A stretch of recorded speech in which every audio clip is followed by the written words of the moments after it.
There are three lies that everyone seems to believe about the stock market, and I'm here to correct that case. I'm Tarun Tukania, and I've had about 20 years in the stock market. I've been watching the market since I was 10 years old, and my father was running his brokerage firm. The first and the biggest lie about the stock market is that the market always goes up. Of course, that's technically true. If you look at the market through 40 years, yes, it always goes up. But practically, that does not hold true. My point being that this stock market has seen two cycles where it did not give any returns for about 5 to 6 years. In the 2000 to 2004-5 cycle, the market gave zero returns for 5 years. The same after the great financial crisis. Now my question to you is, imagine that you hold 20 stocks and you see the value go down to half, and then you have to wait 5 years to see the stock not even reach your buying price. Remember, inflation has not stopped here. Prices are still soaring for everything that you need to buy. At the same time, these are recessionary scenarios, so you're probably out of a job or at least not getting big raises. That means you're in a position where your savings have fallen, you cannot put more money into savings, at least not as much as you want to, and you might even need to take out your savings. What are you going to sell first? Your fixed deposits or your stocks? So practically, if you get a 5-year period, 99% of the investors will come out of the stocks. They will be the ones who will have to feel the pressure of selling at bottom prices. So the stock market for 99% of the investors never really goes up. They sell the stocks at lower than buying prices, and then those who have enough money to leave it lying for 10 to 15 years, they do end up making money. And that's the first slide that I want to clarify. If you can hold it for 40 years, sure, the market always goes up, you get a 12% return. But in practical cases, that's just not possible for people in the 25 to 35 age group. The second big lie is that the market is somehow irrational. It is not. The market is a perfect expression of what the whole country believes about the economy. Everyone with the money to invest has an opinion about where the economy is going. And when you take all those in, which is the collective wisdom of our country, you get the prices in the stock market. As long as you understand the factors influencing a market from macro to micro, you can always see where the market is going.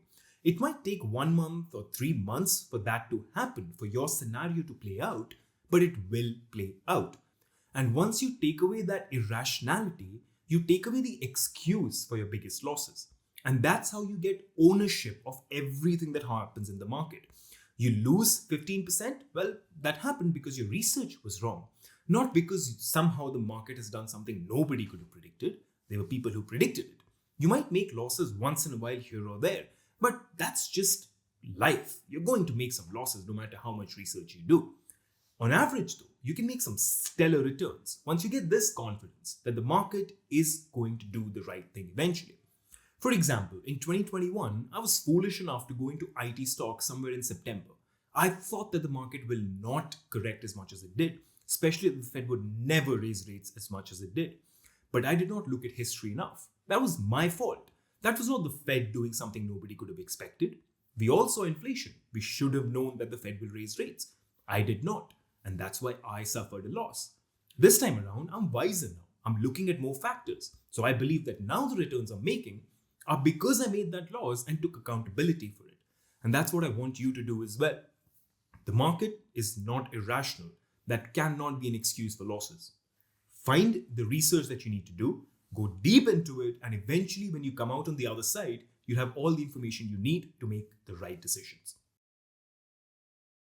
The third big lie is that the market is all about valuations and technicals, that these are just the two wheels upon which the cycle of the market runs. That is so not true. Howard Marks, one of the biggest investors to have ever lived, believed in something called market reflexivity. You should Google that when you get some time. It's a pretty simple concept to understand. But what it leads us to is that the market is built around sentiment. And there is a whole branch of finance called behavioral finance, for which we have people who won Nobel Prizes. This field of finance deals with just how our psyche affects the stock market. And that has been driving the stock market for the past 2 decades. We still don't understand it enough. And especially in India, we've narrowed it down to just one concept called sentiment. But this psyche, this behavioral finance, is a very broad concept, and you need to start learning about it. I will make a video on it dealing with the basic types of behavioral influences that affect us in the market, but this is a very deep field. I would advise that you read the likes of Richard Thaler or Dan Ariely, who've done deep research into it and have basically written the syntax of all we know about this field. And that's the third lie that I wanted to point out.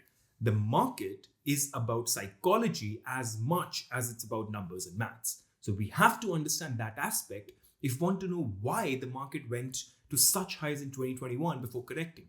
We have to understand it if we want to understand why right now tech stocks are soaring when almost everyone knows somewhere that the US is going to go into a recession and the IT stocks will correct. The reason behind that is quite simply that we think that it's been too long a cycle for the IT stocks. We feel like they've been subdued for too long, so they have to rise. We forget that they've had many periods where they did not rise for 6-7 years. But that's just bias, right? And bias is the cornerstone of behavioral finance. There are multiple types. Go into it, read it. I promise you'll love it. I will make a video on it, and if you want me to do it quickly, just drop a comment. Also drop a like if you like this video. I'll see you next time.